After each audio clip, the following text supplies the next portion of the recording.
안녕하세요. 저는 30대 남자입니다. 어릴 때 살던 빌라는 방이 2칸이었어요.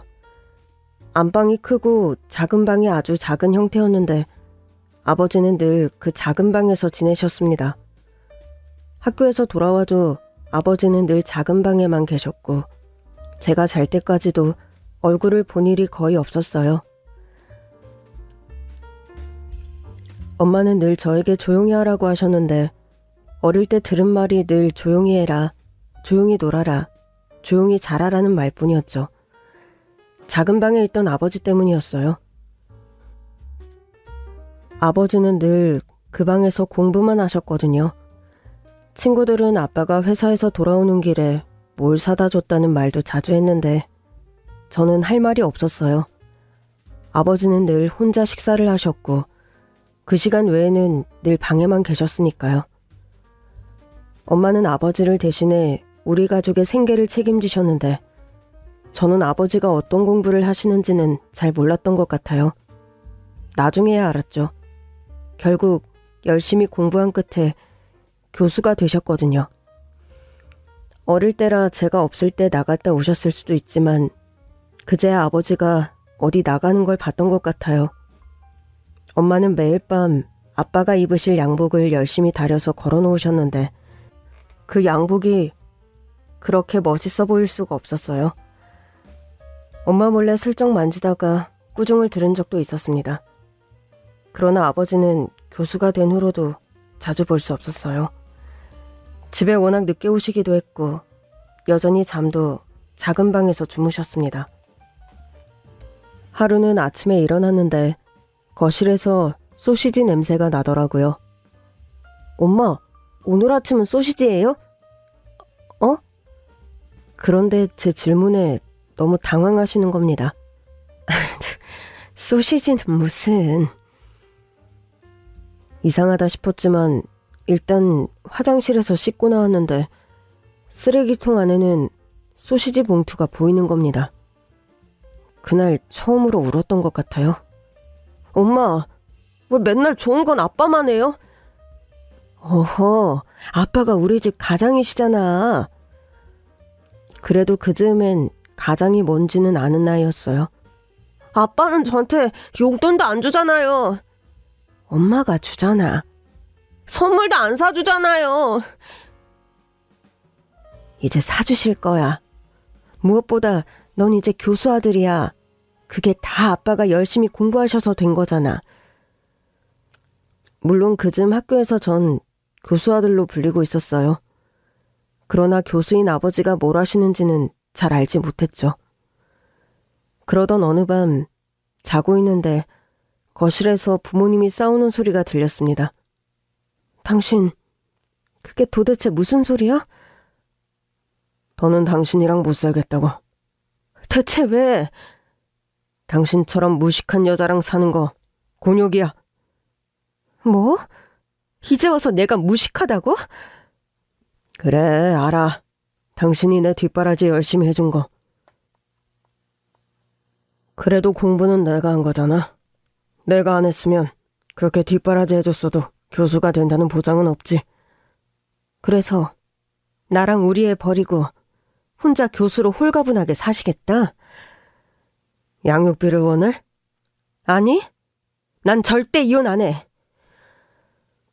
엄마의 입에서 이혼이라는 단어가 나오는 순간 정말 깜짝 놀랐습니다. 아버지 노릇이라곤 한 번도 안 하신 분이었어도 엄마께 이혼을 바라실 줄은 꿈에도 몰랐거든요. 어린 마음에도 해도 너무한다 싶었죠. 엄마는 아버지 대신 우리의 생계를 책임지느라 간병인으로 일하셨어요. 어떤 날은 밤새 일을 하시느라 집에 못 오신 날도 있었죠. 그런 날에도 아버지는 제 밥 한 번을 챙겨주신 적이 없었어요.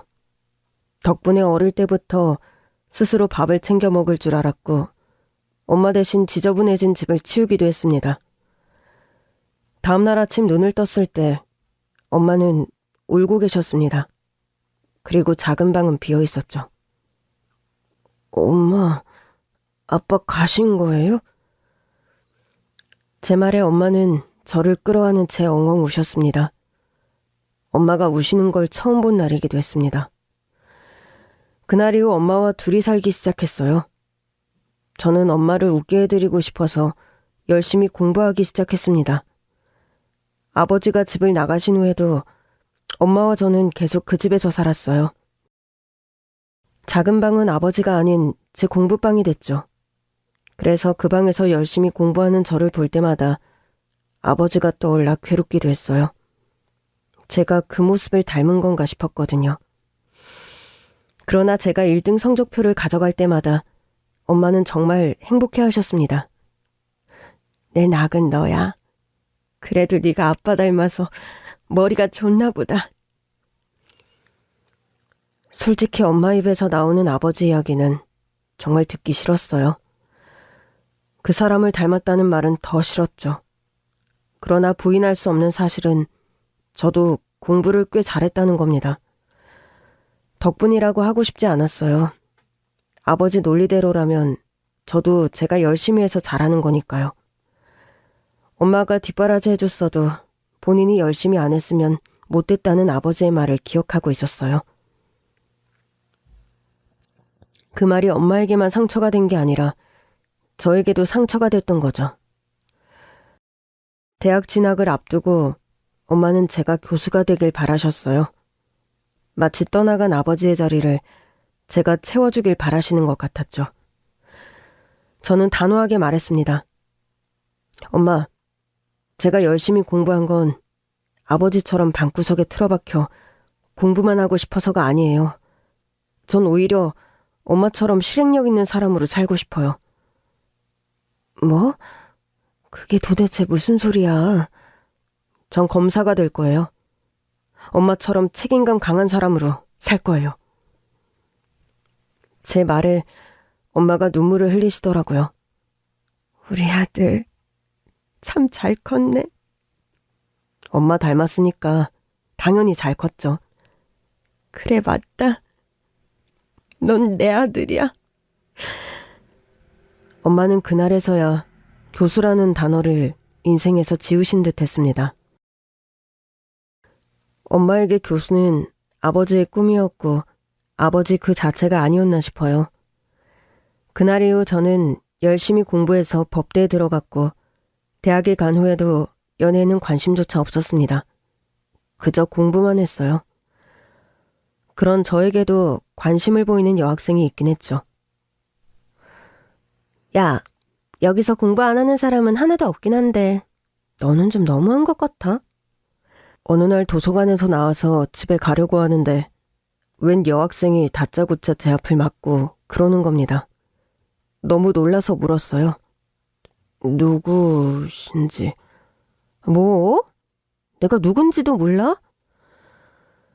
정말 처음 보는 여학생이었거든요. 저는 그 친구가 사람을 잘못 본 줄 알았습니다. 그런데 제 이름까지 정확하게 알고 있더라고요. 나 네 동기잖아. 우리 같은 법대생이고. 그래요? 아, 그래요. 그래요. 너 내가 준 에너지 드링크 왜 안 먹어? 내가 네 책상 위에 올려주는 에너지 드링크 왜 안 먹냐고. 그런 게 있었나? 알고 보니 매 수업 제가 앉은 자리에 에너지 드링크를 올려놨었나 보더라고요. 그 다음 수업부터 책상 위에 올려진 에너지 드링크가 보였습니다. 신기하더라고요. 그 친구가 말하기 전까지는 그게 거기 있는 줄도 몰랐거든요. 그래서 먹었어요. 먹었더니 잠도 좀 깨고 좋더라고요. 그녀는 매일 저에게 에너지 드링크를 가져다 주었고 저는 그 에너지 드링크에 점점 더 중독되어 갔습니다. 그러던 어느 날 책상 위에 에너지 드링크가 없더라고요. 이상해서 강의실 안을 둘러보니 그 친구가 없는 겁니다. 그 친구랑 같이 다니던 친구들이 있길래 조심스럽게 물었습니다. 저기 오늘 걔가 안 보이는데. 아, 걔? 집에 일이 좀 있대. 뭔지는 정확히 모르겠네. 그래서 그러려니 했는데 일주일이 지나도록 학교에 오질 않는 겁니다. 안부까지 물을 사이는 아니니까 신경을 끄려고 했는데 도저히 그게 안 되더라고요. 저는 결국 그 친구의 연락처를 알아냈고 전화를 걸었습니다. 그런데 나중에는 물어물어 그 친구의 집 앞까지 찾아갔죠. 늦은 밤이었는데 그 친구가 저 멀리서 기운 없이 걸어오더라고요. 처음엔 제가 불러도 모르더니 뒤늦게 멍한 얼굴로 저를 보더라고요. 뭐야, 나 지금 꿈꾸는 건가? 꿈은 무슨. 너 대체 학교 왜 안 나오는데? 진짜네? 너 진짜 나 기다린 거야? 네가 안 오니까. 허전했어? 에너지 드링크를 주는 사람이 없잖아. 지금 생각해도 그 발언은 정말 머저리 같았어요. 그런데 막상 보니 안심도 좀 되고 절 보면서 너무 좋아하니까 많이 쑥스러웠습니다. 그런데도 그 친구는 제 말의 의미를 읽어주더라고요. 고마워, 걱정해줘서. 근데 나 이제 학교 못 가. 왜? 우리 집 망했거든. 뭐? 돈 벌어야 돼. 지금도 알바하고 오는 중. 조만간 학교에 휴학계를 내든 자퇴서를 내든 할 거야. 도대체 무슨 일인데? 아빠가 사기꾼한테 속아서 전 재산을 투자했다가 날렸어. 근데 우리 집도 담보대출 받아서 넣었나 봐. 아버지가 도박 사이트에서 만난 사람에게 혹해 투자 사기를 당했다고 하더라고요. 기가 찼지만 그 친구네 가족은 오죽할까 싶었어요. 그때부터 제 삶에 제동이 걸렸던 것 같습니다. 그 친구 일은 안 됐지만 나는 내 공부를 해야 한다고 다짐하고 또 했어요. 그러나 전처럼 집중이 안 되더라고요. 그 친구는 결국 학교에 휴학계를 내려왔고 제가 졸업할 때까지도 복학하지 못해 재적 처리가 되고 말았습니다. 그렇게 연락이 끊겼냐고요? 아니요. 저는 대학에 졸업하면서 동시에 사법고시에 합격했고 그 친구와도 계속 연락을 하고 있었습니다. 그 사이 그 친구는 취업해서 일하기 시작했어요. 저는 사법고시 합격과 동시에 그 친구에게 청혼했고요. 나랑 결혼하자. 진짜 너답다. 연애도 안 했는데 결혼부터 해? 가끔 만나서 밥도 먹고 영화도 보고 그랬으면 연애한 거 아니야? 하여튼 못 말려. 그 친구네 사정이 안 좋은 걸 이미 알고 있었고 사정이 여의치 않다며 도망칠 것 같더라고요. 그래서 그냥 친구처럼 곁에 있었습니다. 일부러 연락도 자주 안 하고 부담이 가지 않을 정도로만 만나자고 했어요. 그 즈음엔 그 친구네 집도 빚은 웬만큼 갚은 뒤였습니다. 그래도 될까? 나 진짜 한 푼도 없는데. 나는 뭐 있나? 겨우 사법고시 패스한 거 하나인데. 난 중간에 제적당해서 학력도 고졸이잖아. 네가 열심히 공부해서 법대생이었던 거 내가 제일 잘 알잖아. 그렇게 저는 지금의 아내와 결혼했습니다. 돌아보면 아내를 알게 되고 연애를 한 그 시기가 오롯이 제 인생을 살았던 시기 같아요. 늘 엄마 걱정만 하며 살았는데 처음으로 그 가족이 아닌 다른 사람에게 마음을 쓰기 시작한 거죠. 제가 결혼을 한다고 하니까 엄마께서도 감격하셨어요. 늘 내 걱정만 하는 것 같아서 안쓰러웠는데 네 가정을 꾸린다니 좋다. 꼭 책임감 있게 살아야 해. 알겠지? 그 즈음에서야 엄마께 오래전의 이야기를 들을 수 있었어요.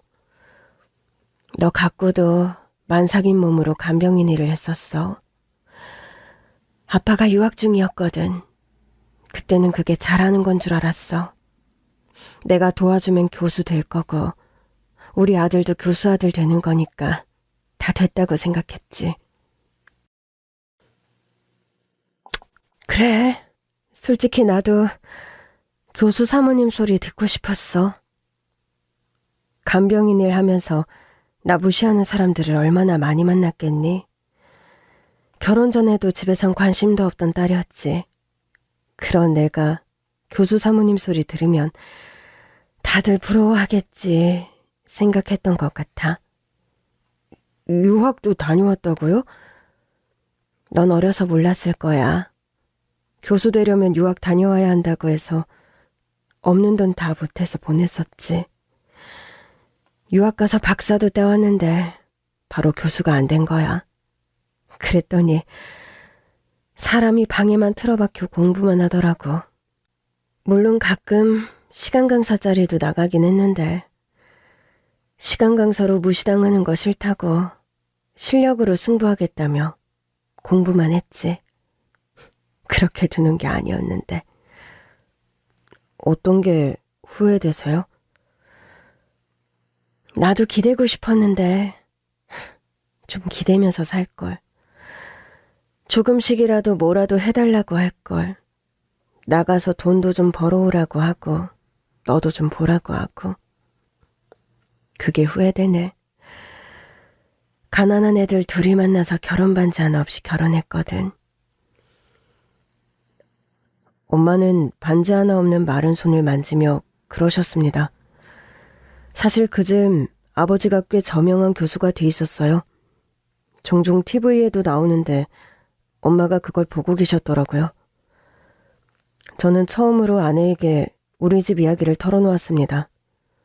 그러면서 엄마가 반지 하나 없이 결혼 생활을 했다더라는 얘기를 했더니 우리 폐물비를 좀 줄이고 엄마께도 반지 하나 해드리자고 하더라고요. 아내는 직접 엄마의 반지를 골랐고 엄마에게 드렸더니 눈물까지 흘리셨습니다.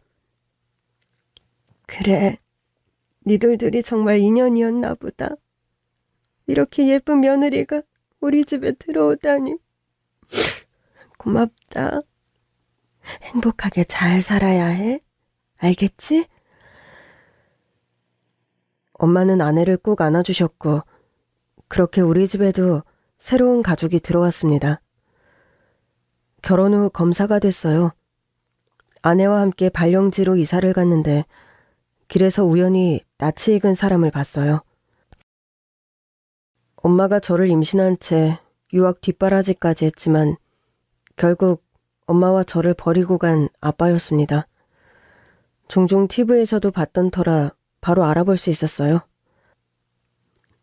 20년 만에 제 앞에 있는 아버지를 보는데 기분이 묘하더라고요. 동기 검사와 점심을 먹고 나오던 길이었거든요. 저 사람 그 교수 아니에요? 그러네. 우리 와이프가 팬인데 사인 좀 받을까요? 동기 검사는 제가 말릴 틈도 없이 아버지에게 다가갔고 아버지는 사람 좋은 미소로 사인을 해주었습니다. 저는 차마 다가가지도 못하고 있는데 멀리서 아버지가 저를 보시더라고요.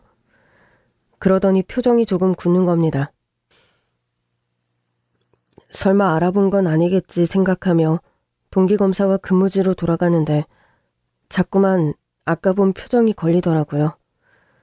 저는 동기검사를 먼저 들여보낸 뒤 다시 아버지를 봤던 곳으로 돌아갔습니다. 아버지가 급히 어딘가로 가고 있더라고요. 저도 모르게 그 뒤를 밟기 시작했습니다. 이유는 잘 모르겠어요. 그냥 저를 알아본 건지 묻고 싶었던 것 같아요.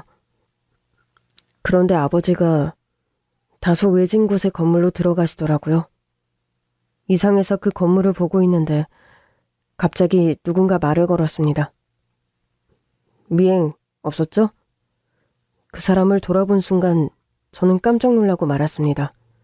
생각지도 못한 놀라운 사람이었거든요. 박검 먼저 들어간 거 아니었어요? 그럴 수 있나요? 제가 쫓던 사람을 찾았는데. 네? 그리고 생각지도 못한 얘기를 듣게 됐습니다. 그게 사실이에요? 네, 저 사람 잡아야 돼요. 네? 이 사건 제가 하면 안 될까요? 지금 내가 다 잡은 사건을 뺏어가겠다는 거예요? 아니요, 그게 아니라, 이건 좀 곤란하지. 너무하잖아요. 조금 전에 범인을 앞에서 봤는데. 범인이 정말 확실해요? 확실해요. 근데 증거 수집이 더 필요하긴 하지. 제가 할게요. 아이, 참. 최건 왜 이래요? 그래도 이건 아니지. 저희 어머니가 제가 어릴 때부터 고생을 참 많이 하셨어요.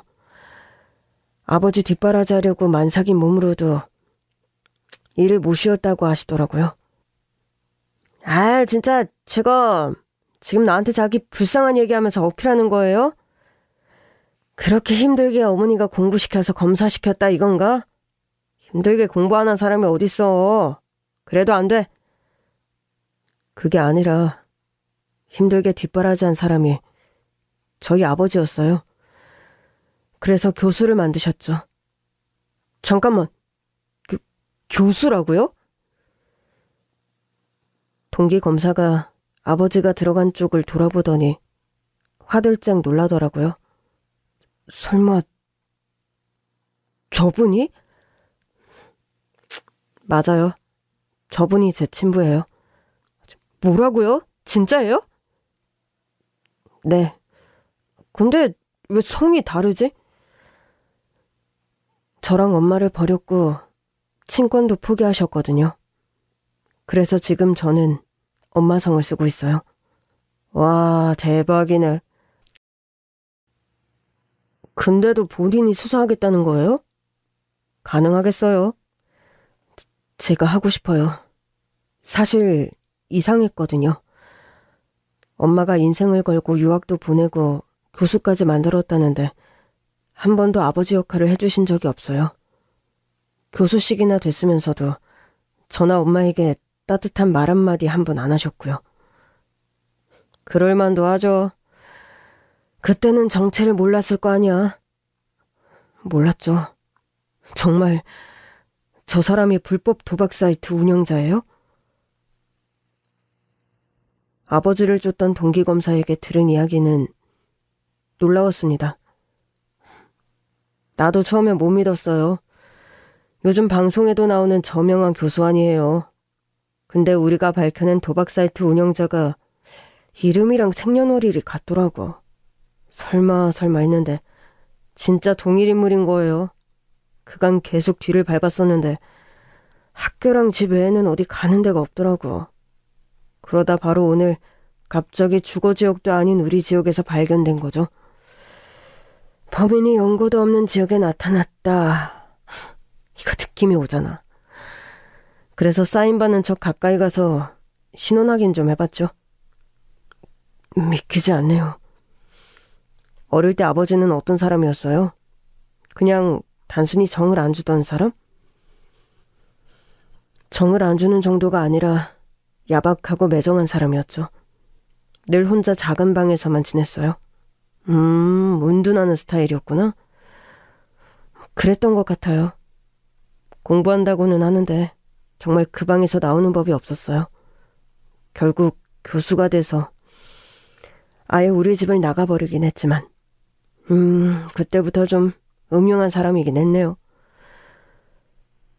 속을 알 수 없는 사람이었던 건 맞아요. 엄마도 버림받으시고 크게 충격을 받으셨으니까 전혀 예상하지 못하셨던 거죠. 동기검사가 잠깐 고민하더니 말하더라고요. 좋아요. 일단 허락은 받아야겠지만 제가 잘 얘기하면 안 될 것도 없죠. 대신 같이 해요. 내가 도움이 될 거예요. 저요, 도와주시면 감사하죠. 일단 최검 박 교수가 왜 여길 왔는지부터 알아냅시다. 네. 그날 집으로 돌아와서 아버지가 운영한다는 도박 사이트에 들어가 봤습니다. 보고도 믿기지 않더라고요. 그런데 그때 아내가 제 등을 내리치며 말하는 겁니다. 당신 미쳤어? 아니, 이런 사이트에 왜 들어가는 거냐고. 검사가 이런 사이트 들어갔다가는 어떻게 되는지 몰라서 이래? 여보, 그게 아니라 미쳤어. 아내는 바로 컴퓨터 코드를 뽑아버렸습니다. 당신 이런 사람이면 나 당신이랑 못 살아. 아내는 갑자기 발작하듯 저를 몰아세우기 시작했고 그건 평소 아내의 모습과는 거리가 있었어요. 여보 왜 그래? 내 말 좀 들어봐. 도박 사이트 들어가는 걸 내 눈으로 다 봤는데 뭘 들어? 당장 어머니한테도 연락할 거야. 여보 그게 아니라 나 수사 중이야. 그 말을 믿으라고? 이게 수사 기록인데 필요해서 보고 있는 거야. 아내는 그제야 제 말을 믿는 눈치였습니다. 아, 진짜 10년 감수했네. 그래도 그렇지. 당신은 어떻게 나랑 사내 못 사내 하는 말을 그렇게 쉽게 해. 쉽게 한 것 같아? 쉽게 하던데. 솔직히 좀 섭섭했습니다. 도박 사이트에 가입한 것도 아니고 그냥 접속만 해본 거였는데 저랑 못 산다는 말까지 하다니 제가 알던 아내가 맞나 싶더라고요. 우리 집 망한 이유 기억나지? 당연히 기억하지. 아버님이 투자 사기 당하셔서 전 재산 날린 거. 그 투자 사기꾼을 만난 데가 어딘 줄 알아? 어딘데? 바로 그 도박 사이트야. 뭐? 이 사이트가 그때도 있었다고? 그때도 있었어. 암암리에 아는 사람들은 다 알던 곳이야. 아빠가 도박 사이트에 종종 들어가는 건 엄마도 알고 있었는데 그때만 해도 만나서 하는 것도 아니고 컴퓨터로 도박 좀 한다는데 별 문제가 있겠냐고. 엄마도 눈 감아줬었다고. 근데 그 사이트에 얼마나 품행이 나쁜 사람들이 많던지. 아빠가 거기서 같이 게임하던 사람이랑 호영호재하다가 투자 사기를 당했던 거야. 정말이야? 이 사이트 분명해? 내가 이름도 다 기억해. 다른 사람이 똑같은 이름으로 만든 게 아닌 이상 같은 거 아니겠어? 그러나 아쉽게도 조사 결과 아내의 가족이 피해를 입은 도박 사이트에 대한 정보는 완전히 사라지고 없더라고요. 오래전에 사라진 사이트라 실소유자가 누군지도 알아낼 수가 없었습니다. 이 사실을 동기검사와 공유하자 검사도 이미 알고 있었다고 하더라고요. 그거 증거가 없죠? 나도 그래서 파보다가 포기했어요. 아주 흔적도 없이 사라졌더라고. 그래서 솜씨가 보통이 아니다 생각은 했는데 어쩌면 같은 사람일 수도 있겠는데. 그 박 교수가 컴퓨터공학 교수잖아. 그러니까요. 그때 정보가 없는 건 좀 아쉽긴 한데 지금 도박 사이트 운영만으로도 기소 요건은 충분해요. 힘을 내봅시다. 만약 20년 전에도 같은 사람이 그 사이트를 운영했다면 왜 갑자기 운영을 중단했을까요? 외부적으로 알려지지 않은 문제가 발생했을 수도 있죠. 갑자기 사이트를 중단한 건 분명 이상하니까. 그 후로도 제가 도박 사이트 사건에 너무 매달리고 있으니까 아내가 이상하게 보더라고요. 지금껏 집에는 일도 안 가져오던 사람이 왜 그렇게 도박 사이트에 집착해? 설마 우리 집 때문은 아니지? 지난 일에 얽매일 거 없어. 지금 생각해도 속이 쓰리지만 난 다시 들쑤시는 거 싫어. 찾고 싶진 않아? 그 사기꾼. 결국 못 찾았다며. 찾아서 돈을 돌려받을 수 있으면 찾겠지. 근데 그게 아니라면 다시 찾아봤자 긁어부스럼 아니야? 그 일로 우리 아버지는 화병으로 돌아가시고 엄마는 결국 치매 오고 우리가 얼마나 힘들게 살았는데. 범인 찾는다고 아버지가 살아 돌아오는 것도 아니고. 사실 범인이 아무래도 내가 아는 사람인 것 같아. 뭐라고? 그러니까 아버님한테 사기친 사람이 그 사람인지는 모르겠는데 지금 있는 도박 사이트를 운영하는 사람 말이야. 누군데 그래? 아버지인 것 같아. 뭐라고? 무슨 소리야? 아버님은 교수잖아. 그것도 엄청 유명한 교수. 그렇긴 한데 맞는 것 같아. 말도 안 돼. 아무리 당신이랑 어머니를 버린 매정한 분이라고 해도 유명한 교수가 뭐가 아쉬워서 도박 사이트를 운영하겠어? 나도 안 믿겨. 근데 사실인 걸 어떡해. 정말이라고? 어머니 아시면 놀라시겠는데? 확실해질 때까지는 비밀로 하자. 그런데 만약에 우리 아빠가 들어갔던 도박 사이트 운영자도 아버님이었으면 그때부터 운영하고 있었다는 거잖아. 어쩌면 그보다 그 전이었을 수도 있어. 그렇게 생각해? 아니다. 엄마한테 알려야겠어. 안 돼. 어머님 이제 좀 잊고 사시는데 요즘 얼마나 즐겁게 사시는지 몰라서 그래? 물어봐야 할 게 있어. 그냥 물어보면 이상하게 생각하실 거 아니야. 그래도 최대한 숨기고 물어봐. 오늘도 어머니랑 통화했는데 동네 분들이랑 여행 가신다고 신나 계신단 말이야. 더더구나 아직 기소도 못한 사건이잖아. 확실해질 때까지는 절대 어머니가 알아선 안 돼. 저는 아내의 신신당부를 기억하며 어머니를 만나러 갔어요. 아내 말대로 어머니는 신이 나서 여행 가방을 챙기고 계셨더라고요.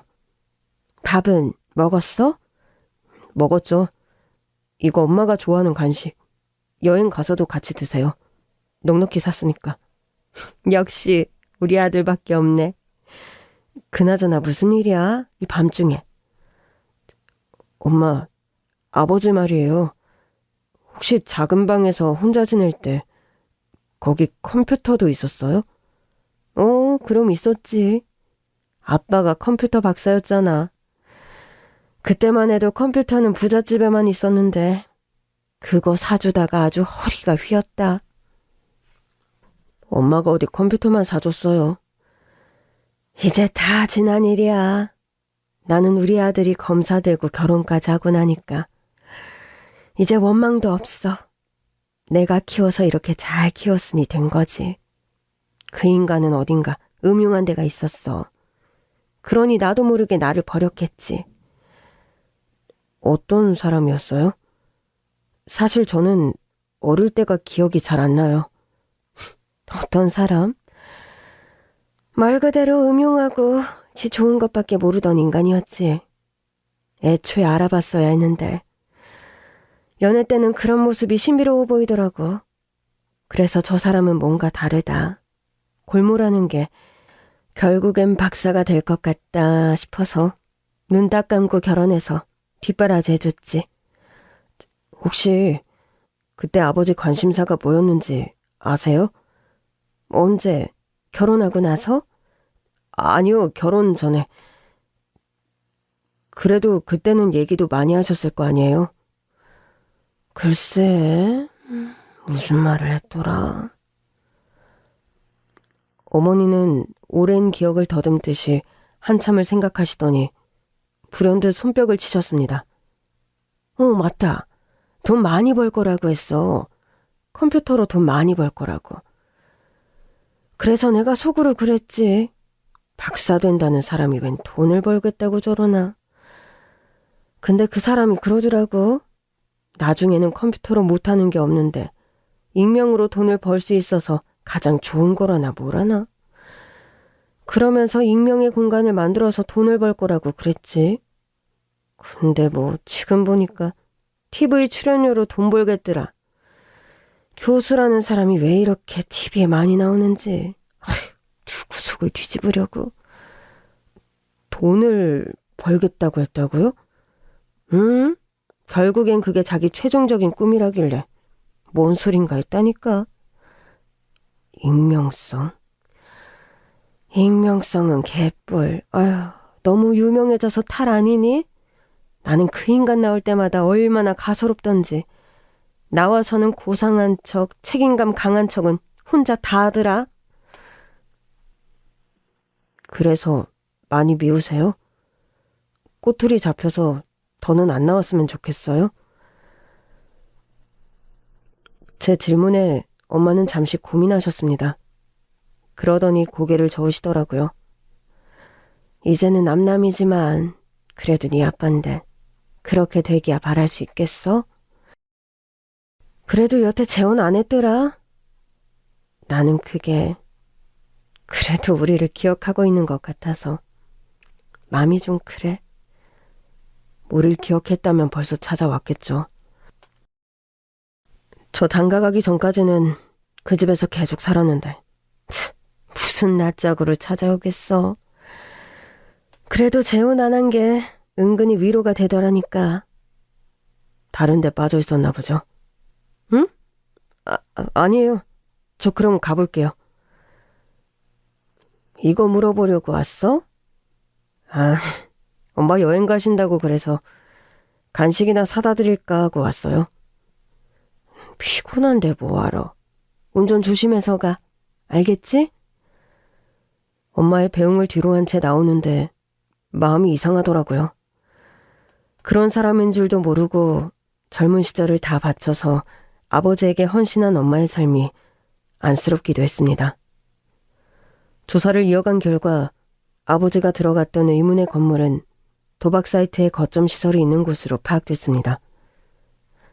이제 기소 안 할 이유가 없네요. 바로 보내시죠. 제가 담당 검사로 기소를 했고 바로 압수수색에 들어갔습니다. 아버지의 집과 교수 연구실, 의문의 건물까지 모두 그 대상이었죠. 제가 직접 연구실로 들어갔더니 아버지가 불쾌하다는 듯 따져 묻더라고요. 대체 이게 뭐 하는 겁니까? 압수수색이라니. 내가 누군지 몰라요? 압니다, 박 교수님. TV에도 많이 나오시잖아요. 그런데도 내 사무실을 압수수색해? 내가 이거 공론화하면 일이 커질 텐데. 해야 할 이유가 너무 많아서요. 내가 압수수색을 당할 만한 일이 뭐가 있다고 이럽니까? 그렇게 생각하시는 분이 왜 이렇게 당황하시는 거죠? 그야, 내가 압수수색 당한 게 소문나는 순간 내 명예가 실추되니까 그렇죠. 그렇게 남들 눈이 중요하세요? 그럼 검사 양반은 안 중요합니까? 그렇군요. 남의 시선은 중요한데 가족의 시선은 중요하지 않으셨군요. 뭐라고요? 아버지가 결혼 경력이 있다는 건 외부에 전혀 알려지지 않은 사실이었어요. 제가 어머니의 호적으로 옮기면서부터는 법적으로 자식도 없었다 보니 더 그랬습니다. 그제야 영장과 담당 검사 이름을 확인하던 아버지가 놀란 얼굴로 저를 쳐다봤습니다. 너 설마... 오랜만에 뵙습니다. 20년 만이네요. 물론 저는 얼마 전에 길에서 봤습니다. 도박 사이트 비밀 거점지로 들어가고 계시던데요. 아빠를 20년 만에 봐놓고 꼭 이런 소리를 해야겠니? 아들답게 사전에 나한테 언질이라도 줬으면 좋았잖아. 연락처도 모르는데 어떻게 언질을 드려요? 너 지금 아버지랑 말장난하는 거냐? 언질을 왜 못 줘? 이렇게 사는 곳까지 다 알고 있었으면서. 그게 섭섭하세요? 당연히 섭섭하지. 내가 그래도 널 세상에 있게 해준 사람인데 그 정도는 해줬어야 도리 아니냐? 지금 대한민국 검사한테 증거인멸을 못하게 했다고 따지시는 겁니까? 내가 이래봬도 교수인데 무슨 증거인멸을 해? 계속 이렇게 비협조적이시면 구속영장 청구할 수밖에 없습니다. 뭐야? 그 순간 아버지가 손을 들어 제 뺨을 내리쳤습니다. 너 이 자식, 엄마가 그렇게 가르치디? 아버지 만나면 이딴 식으로 굴라고? 그 여자가 워낙 무식하긴 했지. 그러니 아들을 제대로 키웠을 리가. 저 잘 컸습니다. 그래서 검사 됐고요. 지금 검사한테 손찌검까지 하셨네요. 여기 이렇게 보는 눈도 많은데. 그럼 아들이 버릇이 없는데 그냥 둬? 내가 내 아들 교육 좀 시켰는데 누가 뭐라고 할 거야? 진짜 귀따갑네요. 그놈의 아들 소리. 이제 와서 아들이라니. 저 크는 동안 뭘 하셨는데요? 내가 이렇게 교수로 위상을 높이며 사는 게 결국엔 다 너 좋은 거 아니냐? 그럼 위상만 높이며 사시지. 도박 사이트는 왜 운영하셨습니까? 아버지는 끝까지 모른 척 하셨습니다. 무슨 소리야? 내가 뭐가 아쉬워서 도박 사이트를 운영해? 누가 나를 도용한 거겠지? 이건 다 음해야. 그래, 네가 나한테 뒤집어 씌우려고 만든 거 아니야? 아니면 네 엄마가 한 거지? 그렇지? 억지 그만 쓰시고 자세한 건 가서 조사받으면서 말씀하시죠. 아버지는 계속해서 어머니까지 모욕하며 제 감정을 건드리려 했습니다. 그런데 참 이상하죠. 아버지가 그럴수록 제 마음은 더 차분해졌습니다. 아버지는 조사를 받으면서도 협조할 마음이 전혀 없어 보였습니다. 도박 사이트 운영하신 거 인정하시죠? 증거가 너무 많습니다. 선처를 바라시는 게 처벌 수위를 낮추는 유일한 방법입니다. 글쎄, 그따위 거 운영을 내가 왜 하냐니까? 그럼 거점 시설에는 왜 가셨어요? 그 건물에 그 거점 시설인지 뭔지만 있는 게 아니잖아. 아, 그러세요? 그 건물에 이발소도 있어. 난 거기 갔다 왔다고. 네, 확인했습니다. 이발소에도 다녀가셨더라고요. 그것 봐라. 그러면서 왜 이렇게 생사람을 잡아? 너 지금 나한테 화풀이하냐? 내가 네 엄마랑 너 버렸다고? 이발소 사장님의 증언에 따르면 이발소에 들러서 돈을 먼저 낸 뒤 조금 있다 다시 오겠다고 하셨던데요. 그리고 1시간 뒤에 다시 와서 간단한 면도만 받고 나가셨다고요. 그래서 그게 뭐? 인근 CCTV 확인 결과 그 1시간 사이에 밖으로 나오신 게 전혀 찍히지 않았습니다. 1시간 동안 어디 계셨습니까? 화장실에 있었다. 왜? 그러세요? 1시간이나? 내가 늘 앉아만 있으니까 변비가 있어서 그런다. 이제는 내 변비도 불만이냐? 자꾸 감정적으로 본질을 흐리지 마시고 수사에 협조해 주시기 바랍니다. 누가 감정적이라는 거야? 너야말로 감정적으로 날 범인으로 몰아세우고 있잖아. 왜 그렇게 생각하십니까? 지금 나 망신 줘서 망하게 하려는 거 아니야? 네가 이런다고 내가 망할 것 같냐? 내가 위기에 얼마나 강한 사람인데. 조사해보니 집도 아주 비싼 곳에서 살고 계시고 재산도 얻게 되시네요. 그게 뭐 어쨌다고? 교수로서 연봉은 좀 받으시겠지만 그렇다고 저도 재산이 너무 많네요. 자본 출처도 명확하지 않고. 어떻게 축적하신 겁니까? 방송하니까 출연료를 받지. 단지 그 돈으로 이 많은 재산을 축적하셨다고요? 비밀리에 물려받은 재산이 있었어. 제가 알기로는 결혼 전부터 아주 가난하셨던 걸로 아는데요. 순간 아버지가 당황하는 걸 느꼈습니다. 내가 이래서 니들이랑 연을 끊고 산 거야. 니들은 과거에 갇혀서 나를 보잖아. 이혼하고 작은아버지한테서 연락을 받았다. 아버지가 내 앞으로 남긴 게 원래 있었는데 본인이 몰래 가져갔었다면서 돌려주셨어. 그래요? 그럼 어머니가 고생하신 세월이라도 좀 보상해주지 그러셨어요? 네 엄마가 네 친권만 포기하면 아무것도 안 바란다고 했어. 자기가 한 말에는 책임을 져야지. 책임이라... 아버지 입에서 그런 말을 들으니 참 재밌네요. 제 입에서 아버지라는 단어가 나오는 순간 사무실 안 직원들이 다 놀란 눈으로 저를 보더라고요. 이제야 내가 아버지라는 걸 인정하는구나. 너 이러다 나중에 후회한다. 지금이라도 멈추면 내가 명예훼손으로 고발은 안 하마. 그래도 아들인데 이 정도는 봐줘야지. 그리고 결국 내 재산 다 네 거야. 이렇게 파헤쳐서 너한테 좋을 게 없어. 그 재산이 어떻게 제 겁니까? 저랑 법적으로 아무 연관이 없으신 분인데요. 너 주고 가려고 했어. 내가 줄 사람이 누가 있겠냐? 잘 나가는 교수인데도 양육비 한 푼 안 주시던 분이 재산을 다 저를 주겠다고요? 양육비로 주면 네 엄마가 쓸 거 아니야?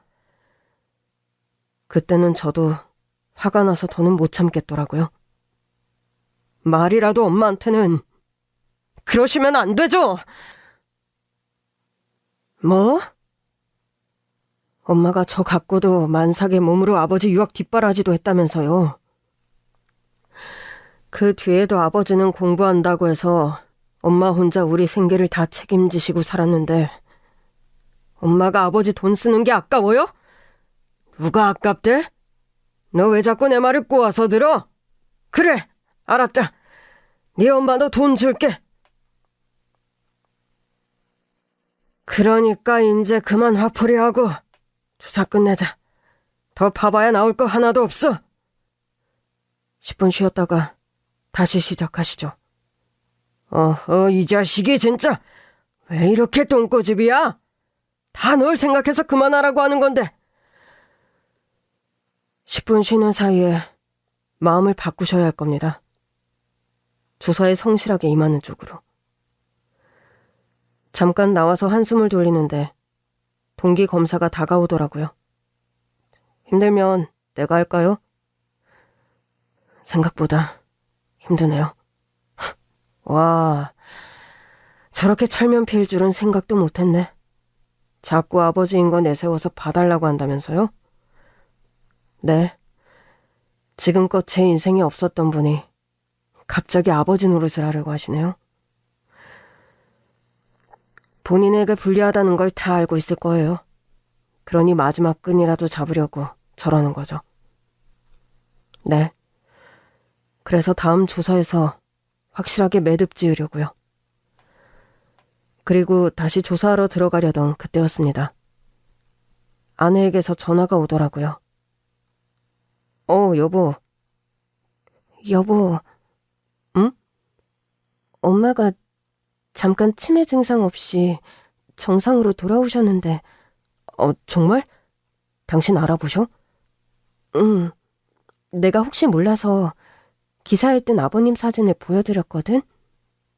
근데 본 적이 있대. 근데 아버님도 아버지를 본 적은 없다고 했잖아. 그랬는데 아버지 돌아가셨을 때 장례식장에 모르는 문상객이 한 명 있었는데 그 사람이 아버님이었대.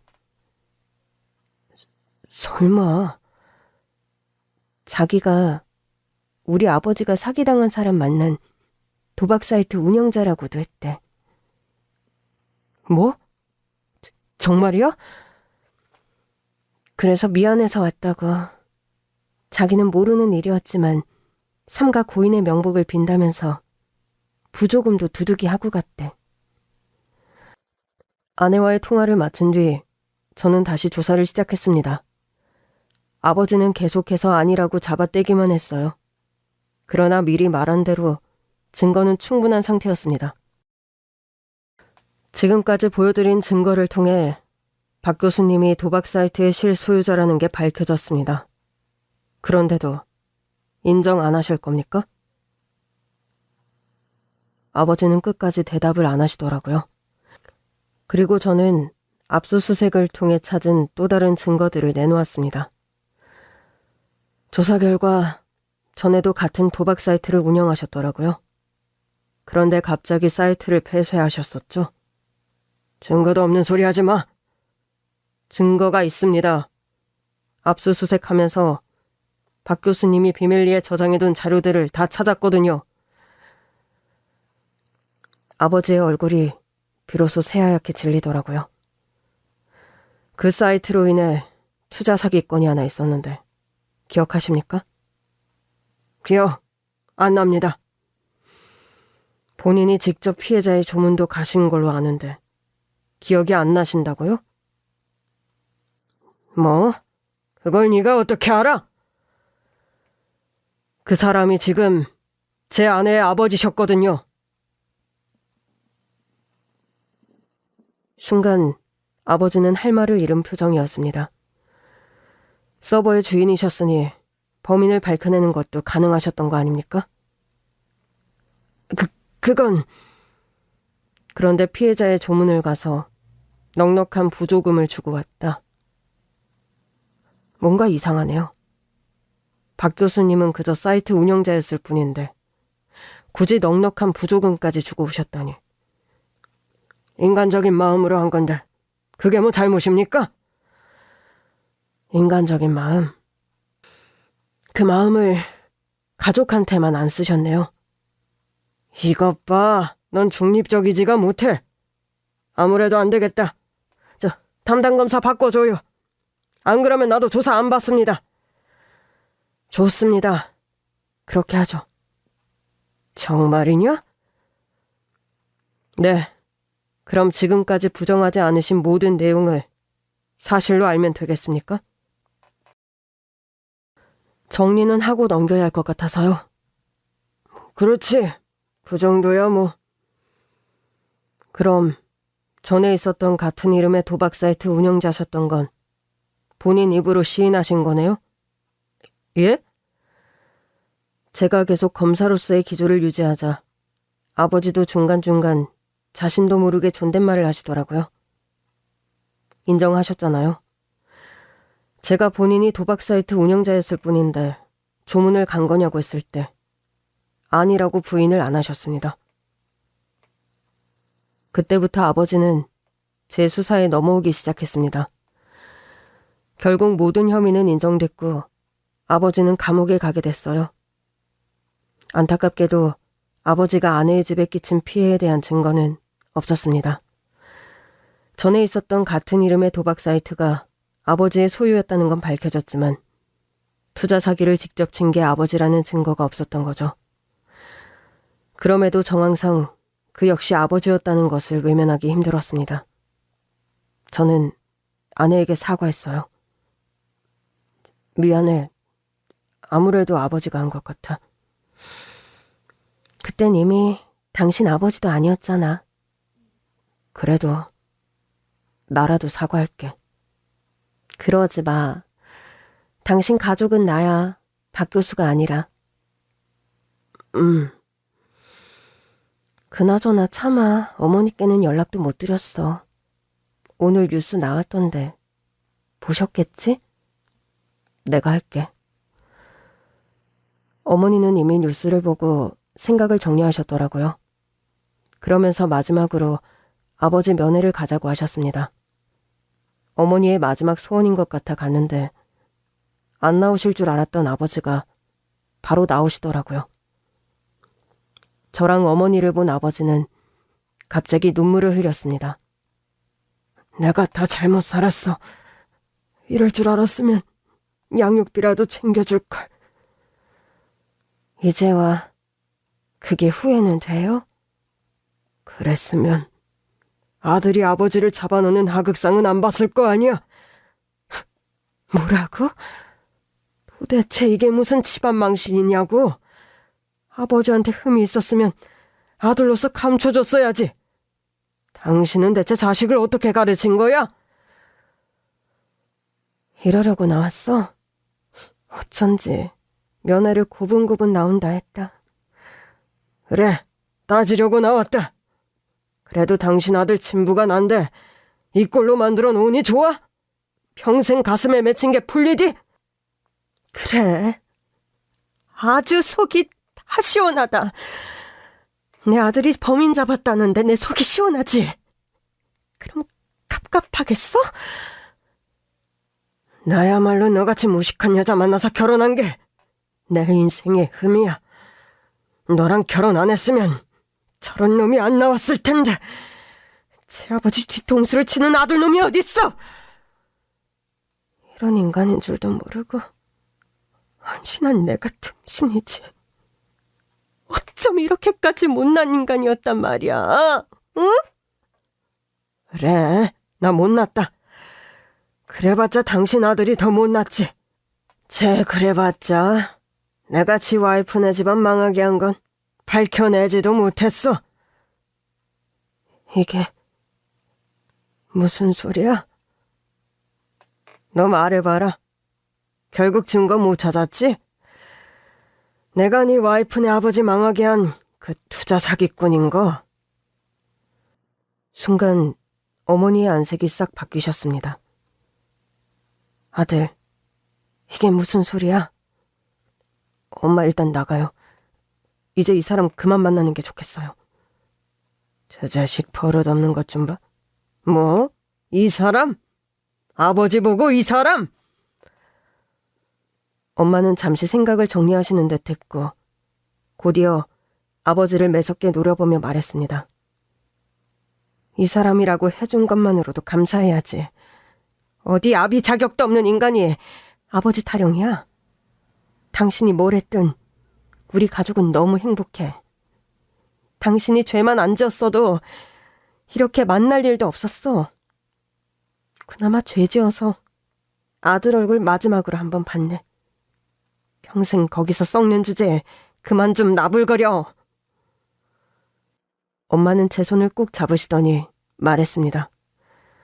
자랑스러운 내 아들. 저런 인간 말에 감정 상할 것도 없다. 그럴 만한 가치도 없는 인간이야. 가자. 엄마는 당차게 말씀하셨지만 제 손을 잡은 손이 파르르 떨리더라고요. 밖으로 나오자마자 엄마가 물으셨습니다. 저 인간 하는 소리가 대체 무슨 소리야? 아무래도 오래전에 아내 집안을 망하게 한 것도 아버지인 것 같아요. 그때부터 도박 사이트를 운영하고 있었나 봐요. 세상에.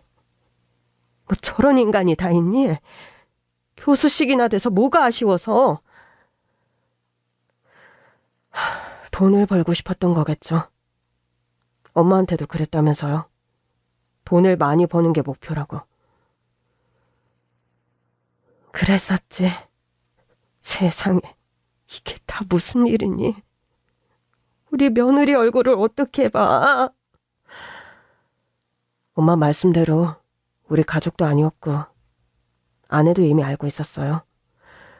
근데 우리 가족도 아니었던 아버지가 한 일이니까 괴념치 말라고 하더라고요. 어머니께도 알리지 말라고 했고. 우리 며느리 착하기도 하지. 앞으로 내가 더 잘해야겠다. 제가 잘하면 되죠. 엄마도 너무 마음 쓰지 마세요. 우리 다 가족인 줄 알았던 쓰레기한테 홀렸던 것 같아요. 그날 이후 우리 가족은 더더욱 단단해졌습니다. 뒤늦게 아버지의 정체를 알게 됐다고 한들 달라질 건 없었으니까요. 저는 아내에게 종종 말합니다. 그 모든 상처를 안고 저에게 와줘서 고맙다고요. 그래도 저에게 와줘서 제가 뭐라도 더 해줄 수 있으니 고마운 마음뿐입니다. 이렇게 서로를 보듬으며 살아가는 게 진짜 가족이죠. 그런 의미도 모른 채 살았던 아버지보다 지금 저의 삶이 훨씬 더 행복하고 근사하다고 생각합니다.